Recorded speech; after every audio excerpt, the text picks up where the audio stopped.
God said, I need somebody willing to get up before dawn, milk cows, work all day in the fields, milk cows again, eat supper, then go to town and stay past midnight at a meeting of the school board. So God made a farmer.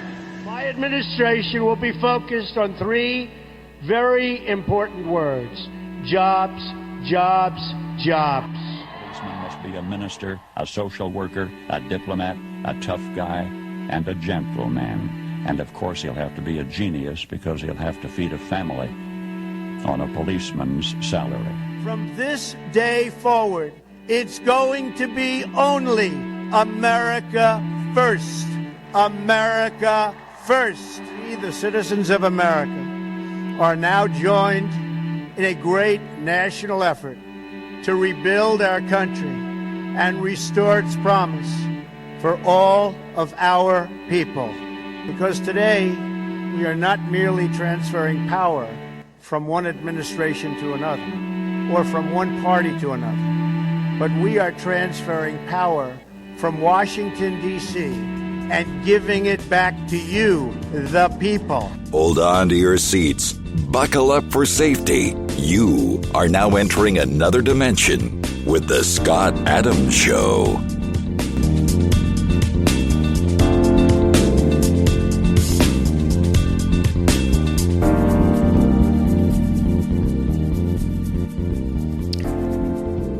And that's right. My name is Scott Adams. You're listening to the Scott Adams Show. I want to thank everybody for tuning in today. And so we had a State of the Union address sort of thing going on last night. And I would imagine the ratings are going to be terrible for that, just like they were for the Oscars. I think that they're all connected. I think that people are sick and tired of the fraud. And everybody knows that whatever Biden is saying, he doesn't even know what he's saying. And in fact, that's seems to be what's trending on social media. That a lot of people seem to think that it's just words, platitudes. It's just a bunch of hot air, a bunch of different things like that. You know, Breaking 9/11 just said, just in, the Washington Post fact-checker Glenn Kessler announces that Washington Post will stop fact-checking the Biden administration, says Biden's falsehoods are the fault of prepared texts vetted by his staff. He can't even get blamed for that. That's crazy. I have learned my lesson, Kessler tweeted. Maintaining the Trump database over 4 years required about 400 additional 8-hour days over 4 years beyond our regular jobs for 3 people. We will keep doing fact checks, just not a database. So they're not going to fact check the way they tried with Trump. Before the speech, Jim Acosta from CNN, he writes, Biden to refer to January 6th insurrection as the worst attack on our democracy since the Civil War in speech tonight. And Greg Price responds to that and says, 3,000 Americans died on 9/11. That's kind of crazy that someone would make a statement like that, like Jim Acosta, one of the leaders of the CNN News Network. So the only person that really got murdered on January 6th was Babbitt, Ashley Babbitt. And they're concealing who killed her. Some black Capitol Hill police officer didn't even have to go to court like Chauvin. Because apparently the victim was a woman, white, and a Trump supporter, who was merely walking through a hallway, unarmed, and got shot in the neck and killed by a rogue police officer. And they don't even want to take that guy to court. They don't even want to reveal his name. Think about it. It's absolutely stunningly absurd, the hypocrisy of it all. Emerald Robinson writes, it's strange that when John Kerry gets into trouble for helping Iran, Rudy Giuliani suddenly gets raided by the feds. You heard about that, right? Rudy Giuliani got raided yesterday. And apparently Victoria Tunsing got raided as well. And there's a pretty good remark from Giuliani's son, who basically said the only evidence that they found didn't even belong to Rudy. The only evidence that was found belonged to the current president's son, Hunter. We're talking about the pictures and videos of the president's son, Hunter, prancing around naked with underage girls all over the world on porn sites and elsewhere. Talk about a national security hazard. Talk about leverage over the existing sitting leader in the Oval Office that was not even duly elected. Let's take a listen to Giuliani's son. Rudy Giuliani's son, Andrew. The only piece of evidence that they did not take up there today was the only piece of incriminating evidence that is in there. And it does not belong to my father. It belongs to the current president's son. The only piece of evidence that they did not take up there today was the only piece of incriminating evidence that is in there. And it does not belong to my father. It belongs to the current president's son. I like those apples. I didn't even know Giuliani's son. I didn't know his son. I was pretty aware he had children, but I never saw his son. And there he is. Summer Robinson wrote, the GOP is so upset about Biden's radical agenda that 20 GOP senators just voted for Samantha Power to run USAID today. Samantha Power. Remember, she's that pundit that was on Fox News and elsewhere. She was a liberal. She kind of hated Trump. Well, the GOP is so upset about Biden's radical agenda that 20 GOP senators just voted for Samantha Power to run USAID.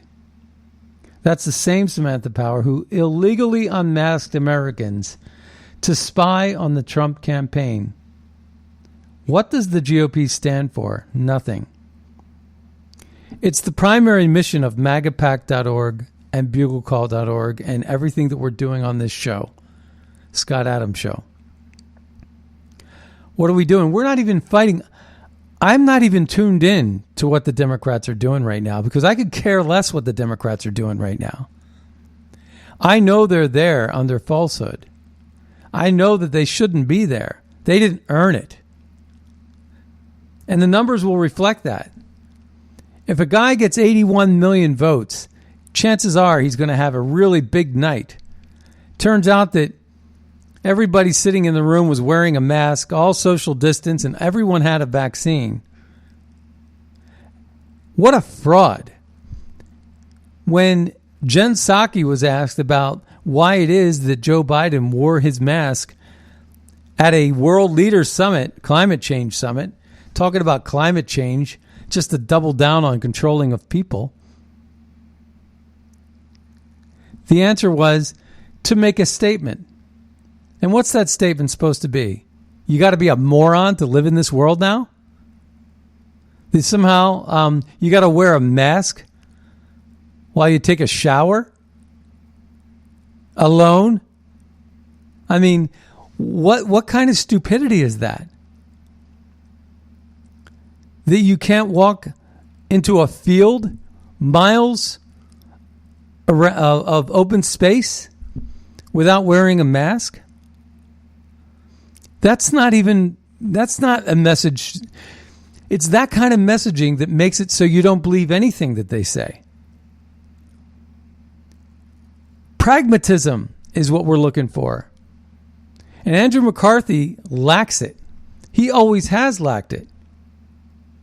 Andrew McCarthy, who's now pushing for Tim Scott to be president because he gave the rebuttal speech,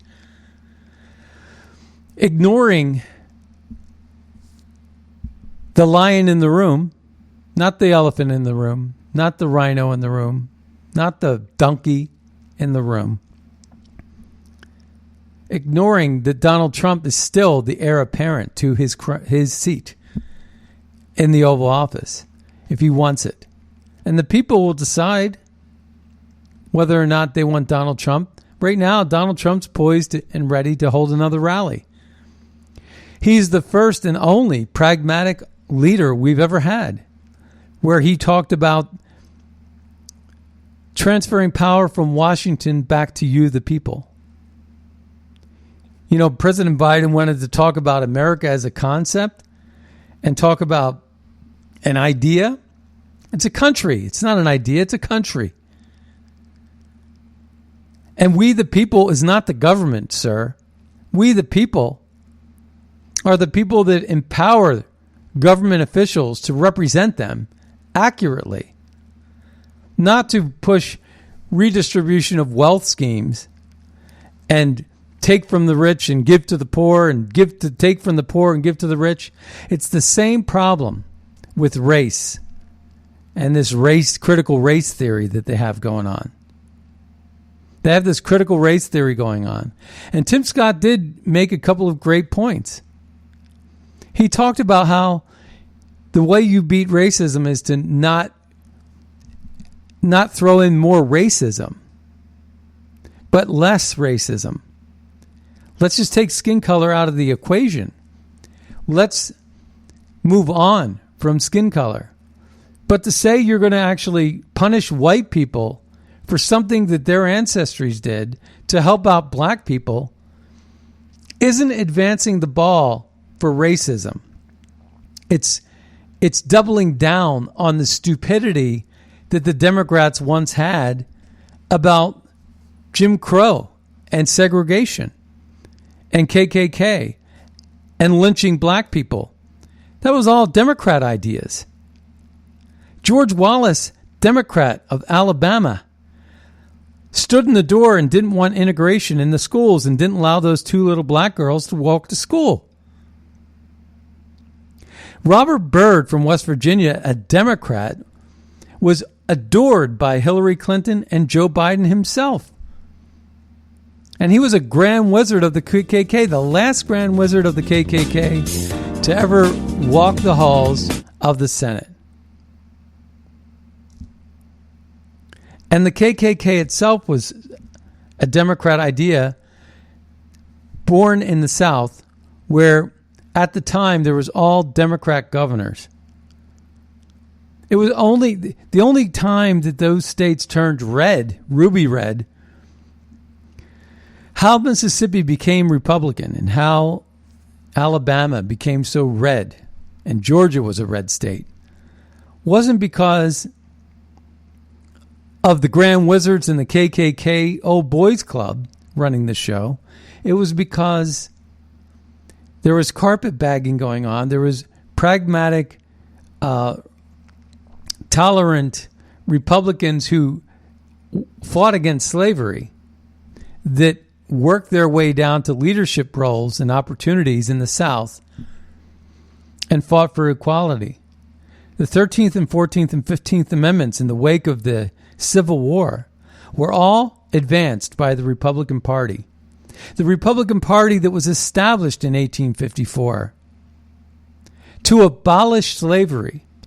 And when they ran their first candidate in 1856, they lost to Buchanan. But then in 1860, they got Lincoln. And you had the Gettysburg Address and the Emancipation Proclamation. You had the 13th and 14th and 15th Amendments that followed. And you had the Republicans pushing hard for equality to make it so a black person's not treated as 3/5 of a man, but a whole person. Well, now, trending on Twitter, Jack Dorsey loves racism.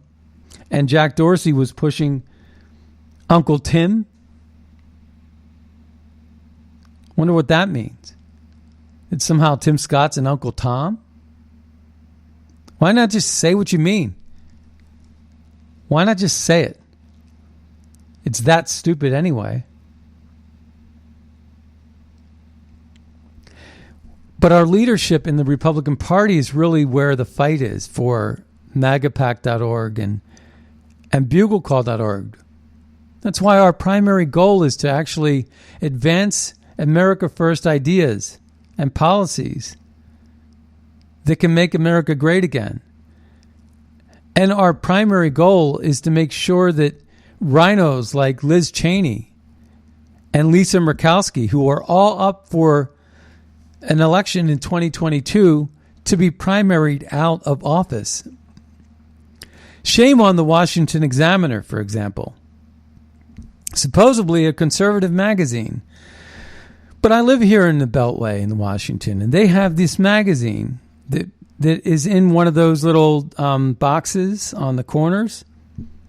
The Washington Examiner does that. And you open up the box. I don't even know if it's free or if you have to put a quarter in it. But Lisa Murkowski blessed the cover of their printed magazine, the Washington Examiner. Why even give her 2 seconds of airtime? Because as Roger Stone accurately put it, even bad press is better than no press at all. People need to forget about Lisa Murkowski. She is not relevant. She represents about 12 people in Alaska right now. And all 12 of them are probably American-hating fools. There's not a lot of people in Alaska. And certainly there's not a lot of people in Alaska that support Lisa Murkowski. She's run a statewide seat, a Senate seat, a U.S. Senate seat. Who does she represent? The only reason why she gets her palms greased every time there's a piece of legislation that's somewhere down the middle is because she holds out for a higher price, like a call girl. She is that disgusting that these people, these individuals, and I would even say Joe Manchin's even just as bad, or Susan Collins is just as bad. They run these small states and they hold out on purpose so that they could be a swing voter, and that makes them more relevant than if they ever, were to weigh in on anything. Nobody really cares about what they have to say right now. Their power is very limited in terms of their representation of how many people they serve in Congress. So, Daily Caller writes this. They say, on the move, Biden focuses joint session address on jobs and families. Well, he's talking about also taxing the rich. I was thinking about this before the show, and I was thinking, how ridiculous is it that they create the problem to where Bill Gates gets $200 million on a $10 billion or $200 billion on a $10 billion investment with vaccines. And Bill Gates turns around and says he doesn't want to share the recipe with developing nations because he wants to hoard the money. Some philanthropist, right? But also, if you look under the world of COVID, it was the rich that got rich. They got huge dividends. And it was the poor and the middle class that got crushed. And Biden's administration turned around and gave 1,400 measly $1 bills to struggling Americans, while he gave about $15,000 to every illegal that spit in our faces and violated our laws, to the point where he even made it illegal to say the words illegal alien. There, I said it, because that's what they are. So they come across the border illegally. They're alien to our foreign. They're foreign and they're alien to our country. They're illegal aliens. But somehow that's just too harsh of a word for Joe Biden. So Richard Grinnell writes, reminder, Joe Biden and Kamala Harris did nothing to secure the vaccine. Thank you, Donald Trump. Do you think that McCarthy would stand up and say that? No. Rick Grinnell did, though. The Bradford File. Joe Biden has no idea what the hell he is reading tonight, and everyone knows it. Charlie Kirk writes, retweet if tonight is making you miss Trump more and more. or more than ever. Charlie Kirk also tweeted, every person in this room is vaccinated or has had the virus. If the vaccines work, why are they all wearing masks and distancing? I thought that once you get the vaccine, we can get back to normal. Liar, right? They lied, right? They're liars. Who could trust anything that comes out of their mouth anymore? So this guy who has a foul mouth, who tweets a lot, his tweets are actually pretty funny. He says, Mitt Romney's just sitting there like a sack of what? The Bradford File writes, America is ruled by shameless, crooked, fear-mongering idiots. This is the sentiment of people across America. And I know it because I see the likes and the retweets on these things, and they're trending. Heather Childers, she writes, every person in that room has been vaccinated. Why are they wearing masks? Rising Serbert writes, if this doddering, bumbling Italy got 81 million votes, I'm a Roman emperor. Like I said, I can't wait to see the ratings on this. I can't. Cheryl Atkinson writes, the messaging is confusing. Why is Biden not wearing a mask? Or why are Pelosi and Harris wearing masks? And it says here, Ted Cruz literally falling asleep in Biden's speech. He is all of us. And Benny writes we can actually, if you actually want to solve a problem, I've sent a bill to take a close look at it. We also have to get at the root problem of why people are fleeing, particularly to our southern border from Guatemala, Honduras, and El Salvador. You have to get to the root problem? Think about how disingenuous that statement is. You haven't figured it out? Have you ever taken like supply and demand Econ 101? They have nothing. They're coming for the promised land to get something.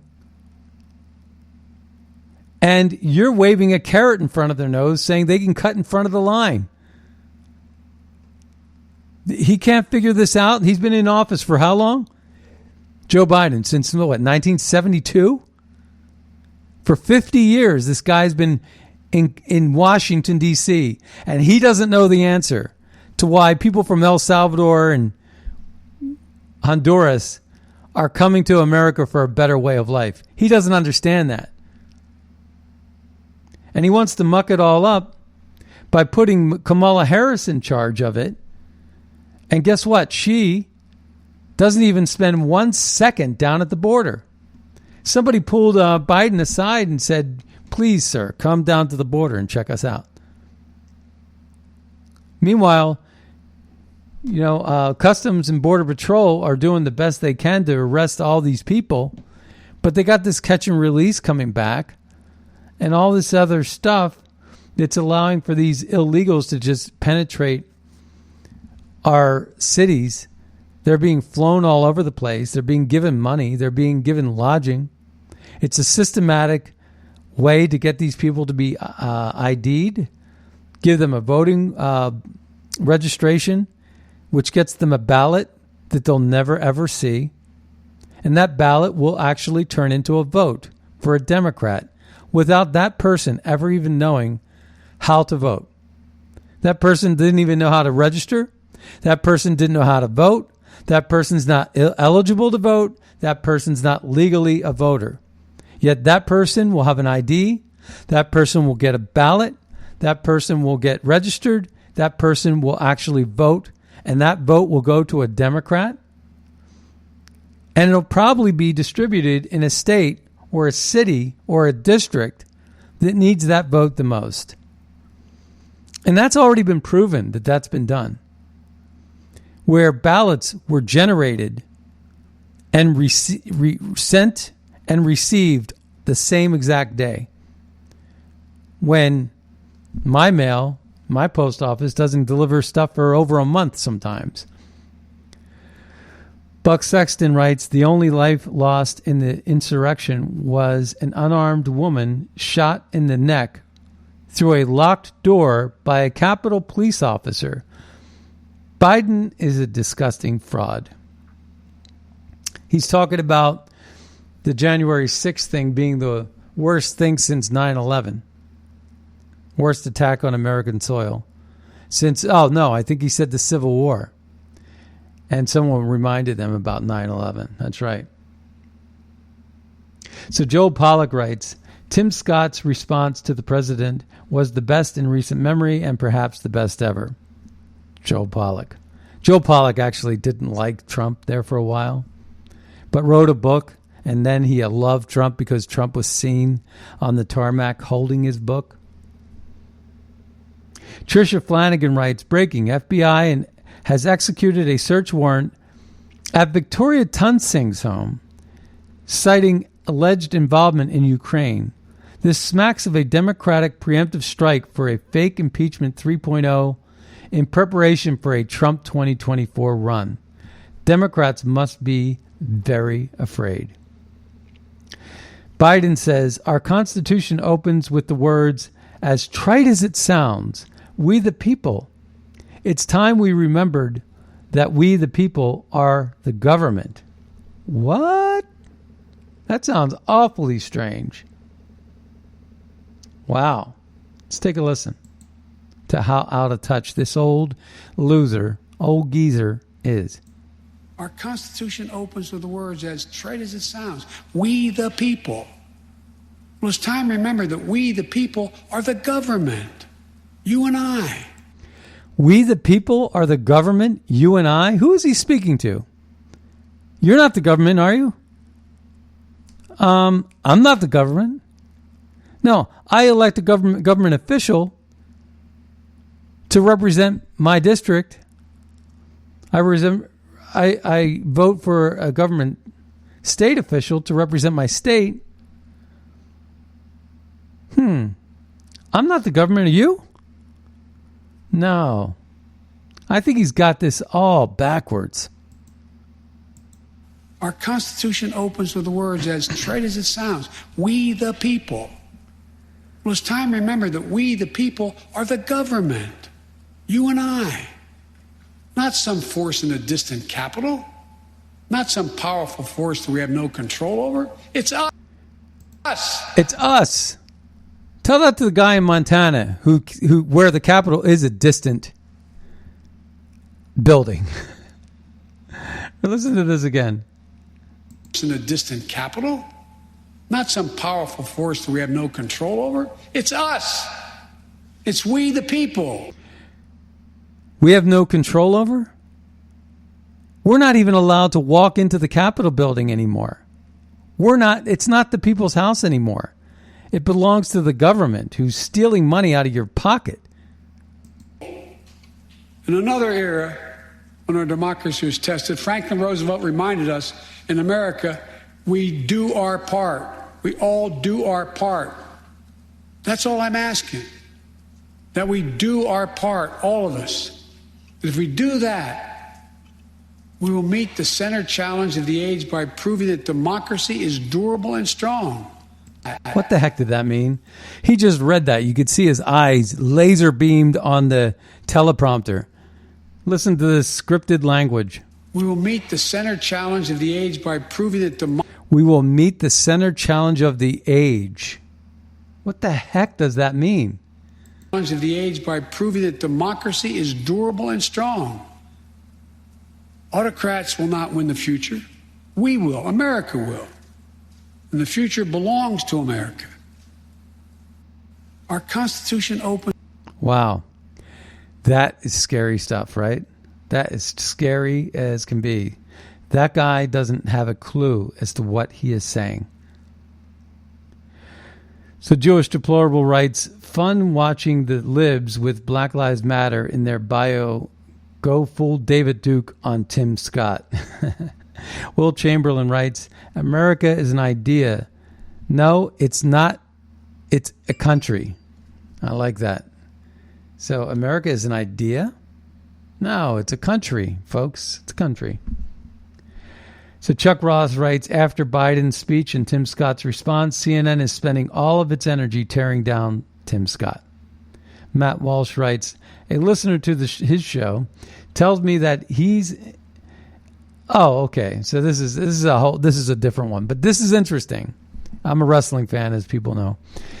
A listener to the show tells me that he's in high school. He's in a high school wrestling, and they are no longer allowed to shake hands with their opponents before or after the match due to COVID restrictions.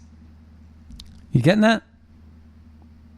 The high school wrestler calls into the show and says they're no longer allowed to shake hands with their opponent before or after they wrestle each other. They could still wrestle each other, though. That's the key. It's all science, folks. Just science. Think about that. You could wrestle a guy for 7 minutes or 6 minutes, depending on what level you're at. But you can't shake their hand? You can actually twist their fingers and grab them by the neck and toss them on their head, but you're not allowed to shake their hand. Tell me that's not conditioning. Tell me that, and I'll sell you a bridge in Brooklyn. Shem Horn writes, unless Senator Tim Scott is going to call out the fraud in the 2020 election, the illegal spying on President Trump and everyone involved with him, I won't watch it. Not for 1 second. I'm sick and tired of hearing the GOP give hollow speeches that mean absolutely nothing. Charlie Kirk writes, are we really supposed to believe America is on the move when a half-empty room of fully vaccinated people are wearing masks for no apparent reason? So Senator Tim Scott denounces critical race theory in his response to Biden's speech tonight. We have turned critical race theory into a national issue, and conservative political leaders are starting to fight back. Thank you. And Molly writes, and we're going to play that clip in just a second. That they have a clip there, but there's a longer clip that I want you to hear. And I want to go ahead and play that one instead. Only thing stupider than propaganda media trying to make a thing about Tim Scott not saying name of former president on night of current president's big speech is that he did actually mention Trump. He thanked Trump for the vaccine, something Mr. Unity was unable to be gracious enough to do. So Biden should have thanked Trump for the vaccine rollout, but they didn't, and they tried to, and the media tried to spin it as though the vaccine did not deliver a shot in the arm. All right, so Twitter is still out there going out of its way to make racism attacks against GOP Senator Tim Scott go viral. Apparently, they want him to suffer for the crime of upstaging Biden via a highly effective speech, and it's disgusting.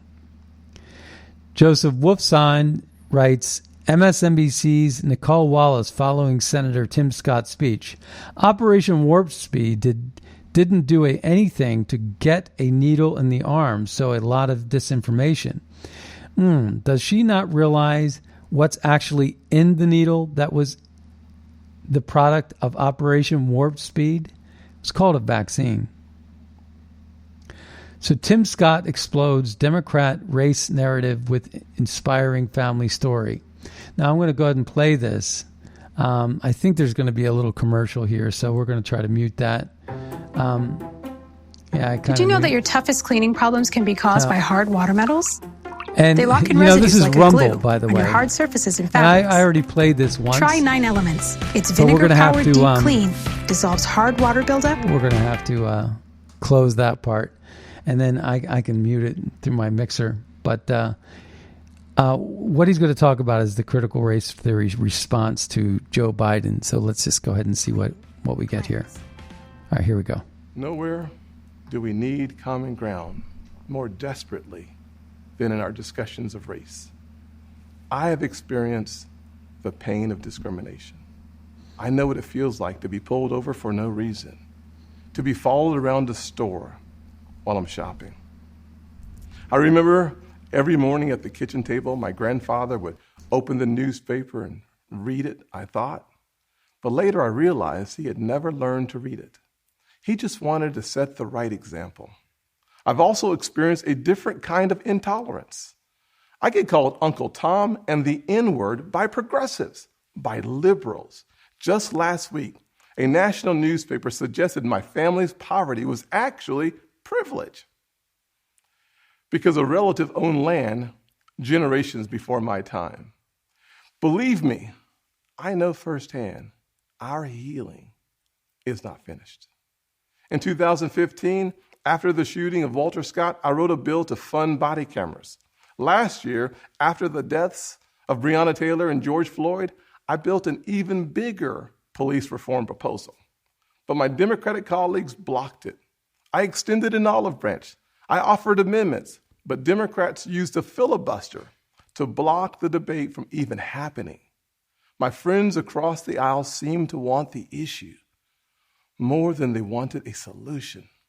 But I'm still working. I'm hopeful that this will be different. When America comes together, we've made tremendous progress, but powerful forces want to pull us apart. 100 years ago, kids in classrooms were taught the color of their skin was their most important characteristic. And if they looked a certain way, they were inferior.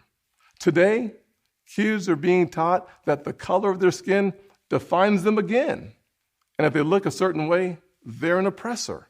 From colleges to corporations to our culture, people are making money and gaining power by pretending we haven't made any progress at all, by doubling down on the divisions we've worked so hard to heal. You know this stuff is wrong. Hear me clearly. America is not a racist country. It's backwards to fight discrimination with different types of discrimination. And it's wrong to try to use our painful past to dishonestly shut down debates in the present. I'm an African American who has voted in the South my entire life. I take voting rights personally. Republicans support making it easier to vote and harder to cheat, and so do the voters. Big majorities of Americans support early voting, and big majorities support voter ID, including African Americans and Hispanics. Common sense makes common ground. But today, this conversation has collapsed. The state of Georgia passed a law that expands early voting, preserves no-excuse mail-in voting, and despite what the president claimed, did not reduce election day hours. If you actually read this law, it's mainstream. It will be easier to vote early in Georgia than in Democrat-run New York. But the left doesn't want you to know that. They want people virtue signaling by yelling about a law they haven't even read. Fact checkers have called out the White House for misstatements. The president absurdly claims that this is worse than Jim Crow. What is going on here? I'll tell you, a Washington power grab. This misplaced outrage is supposed to justify Democrats' new sweeping bill that would take over elections for all 50 states. It would send public funds to political campaigns you disagree with and make the bipartisan Federal Elections Commission partisan. This is not about civil rights or our racial past. It's about rigging elections in the future. And no, the same filibuster that President Obama and President Biden praised when they were senators, the same filibuster that the Democrats used to kill my police reform bill last year, has not suddenly become a racist relic just because the shoe is now on the other foot. Race is not a political weapon to settle every issue the way one side wants. It's far too important. All right. So, people were raving about his response, and frankly, I'm not the biggest Tim Scott fan, I will admit. I think he's a bit of a rhino himself. But I will tell you, I've gotten a few responses. There's a woman named Faye says, please stop playing Biden speeches. He's a moron. No one cares what he has to say. He's ripping this country apart. And I agree. I play probably the fewest Biden I don't know. I can't imagine anybody having a daily show and giving Biden less airtime than anybody but me. I don't know anybody that gives Biden less airtime than me.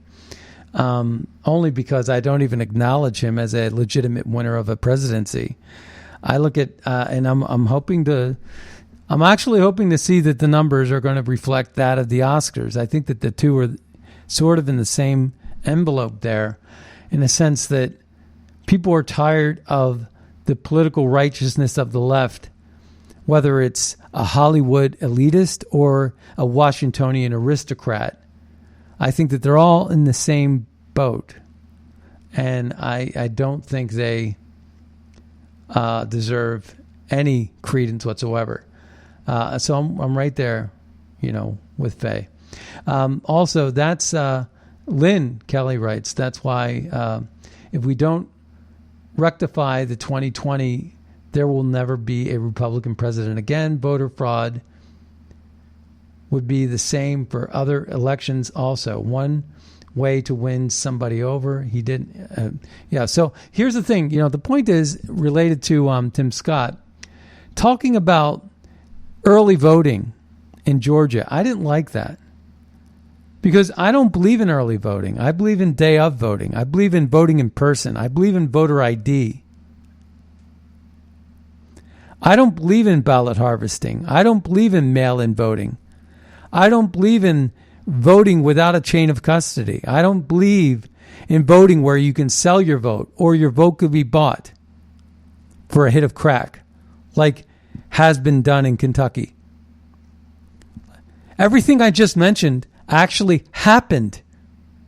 Not necessarily in 2020, but over the course of the last 2 decades. There have been cases litigated where people were given $20 or a hit of crack with their teeth falling out, gave up their vote for an hour of comfort from their addictions. The Democrats never cared about their well-being. Meanwhile, we have here, it says, President Biden, it was a murder in full light of day, and it ripped the blinders off the whole world to see the systematic racism. And so Noah Pollack writes in response to this, and this was not in the speech last night. This was in something from April 20th, where he and Kamala Harris were talking about, what happened on January 6th. I don't know what happened with the knee on the neck, right, of George Floyd. So they were trying to exploit George Floyd, just like Kamala Harris tried to exploit Jussie Smollett until it blew up in her face because she was such a moron. But here it says, Noah Pollack writes in, systematic racism is such a perfect Marxist, and this is really important that you listen to this. I thought it was a great explanation as to what systematic racism is being used as. Noah Pollack writes, systematic racism is such a perfect Marxist formulation. It delegitimizes an entire society without blaming anyone in particular. So it generates little opposition. It signifies everything and nothing simultaneously. It can't be proven or disproven. It's genius propaganda. And that's why the Democrats keep going to that well. That's why they keep going to the well. The Gateway Pundit's been up on this, and he says, GOP elites dumped Trump. Weakling Kevin McCarthy and Rhino Lindsey Graham pushed Tim Scott for president after his rebuttal to China Joe. Let's take a listen and see what Tim Scott was up to. Again, this is just like most every Democrat says, do as I say, not as I do. I mean, he never even read the bill before he tells people. And who were the big losers in that? All the small businesses that were in Georgia that could have made tremendous amounts of money. I'm actually going to be there Monday talking to the small businesses about that. But the part that made the most history tonight this will be the first time the response has upstaged the president. People are going to start talking tomorrow that Tim Scott should be running for president. Could you imagine him on the debate stage versus Joe Biden? It's not even close. His most compelling story about the exceptionalism of America.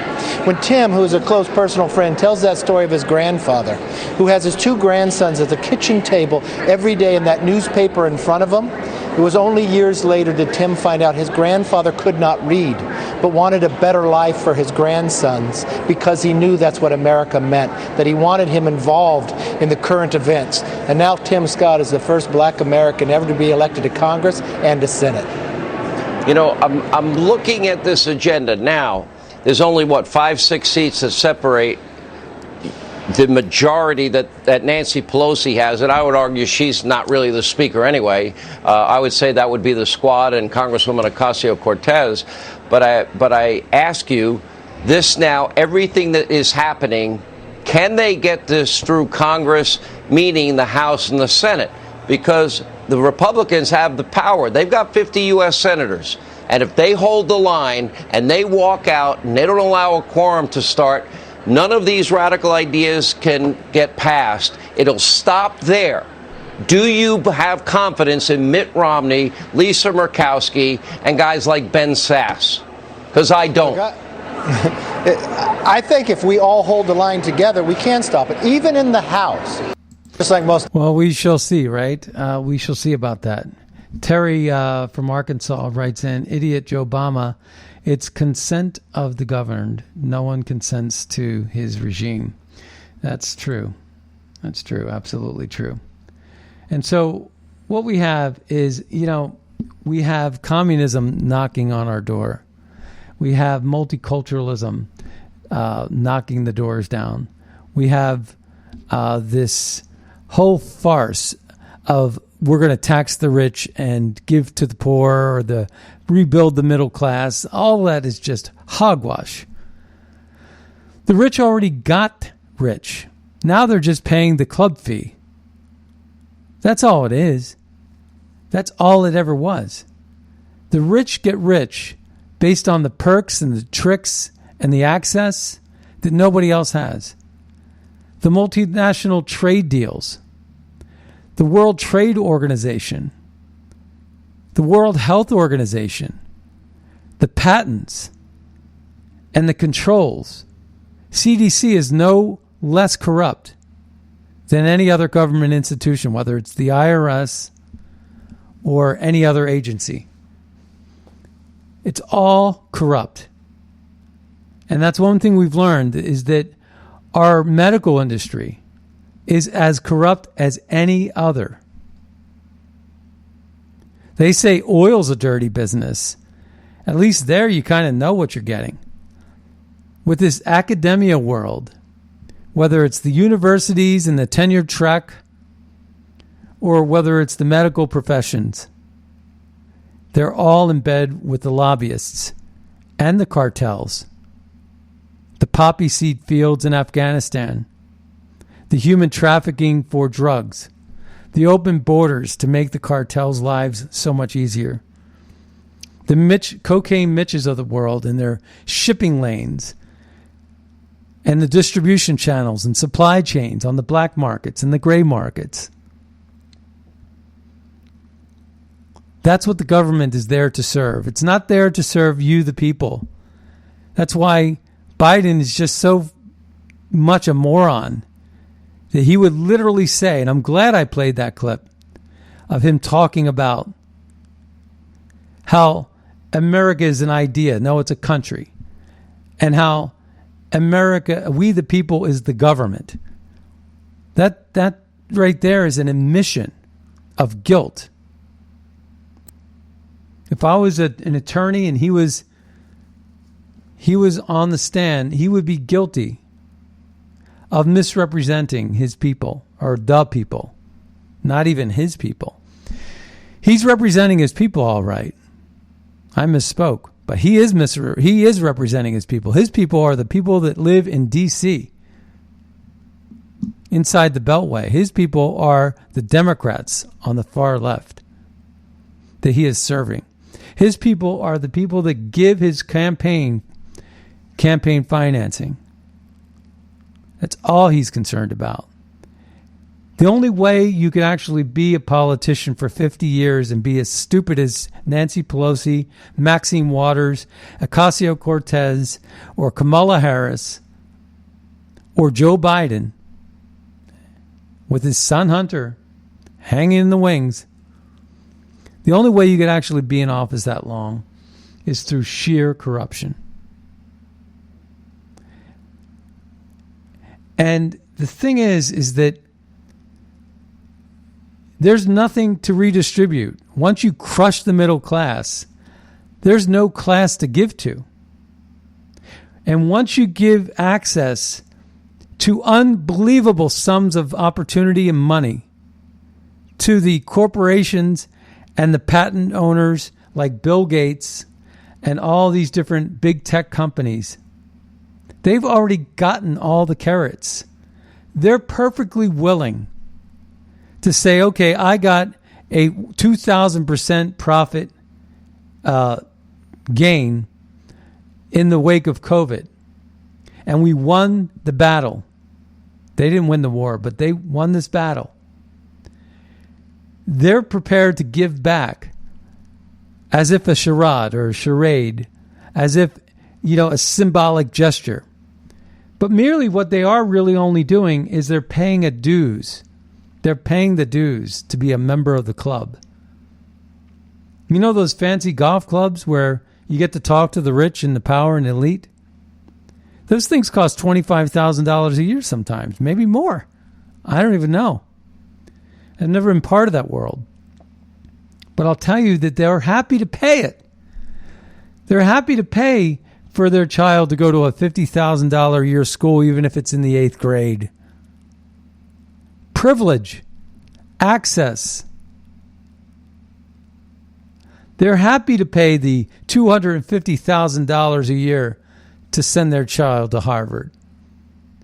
The trick is getting their child in. A child like a Hunter Biden, big-time loser, can get in anywhere he wants, provided you know the right person. And you'll pay out the nose to do it. But whose money are you really spending, huh? So I'm basically going to take all the money from the middle class, suck it out, suck them dry, put it into my rich class. Then I'm going to pay more taxes on it. Basically, that's going to turn around and be campaign donations. And it's going to be cyclical, like the Planned Parenthood, where you have Christian conservatives paying taxes, and their tax dollars go to something that they oppose more than life itself, and that is Planned Parenthood. And they oppose it, but yet their money gets distributed to it. They don't want to finance it. It goes against everything they believe in. But they end up financing it anyway because they don't even have a choice. Because the government doesn't speak for them. Their representatives aren't working for them. And that's what Washington has become. It's been this way for a long time, yes. But it's become so obvious and transparent now. And you know who we owe a debt of gratitude for that? Donald J. Trump. He is the one that unmasked the villain in D.C. He is the one that opened our eyes to this entire fiasco. And he is the one that should have his rightful place in a second term if he wants it. And he is the one that the people will give it to. America first to make America great again. That's the mantra. And with that brings us to the end of the Scott Adams Show. Be sure to check out magapack.org, buglecall.org, scottadamsshow.com for the podcasts, and redstatetalkradio.com. And today is the day that Alan Locke gets buried, and his funeral's today. Want to send my heartfelt condolences to the Locke family and the people over at 1180wfyl.com. And with that, we'll see you next time on the radio. Bye-bye, everybody.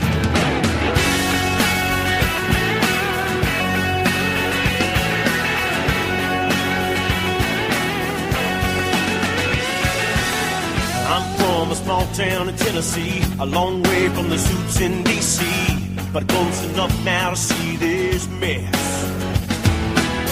Where I stand, the mound's getting steeper. They grab a shovel, dig the hole a little deeper, just to bury my kids right up to their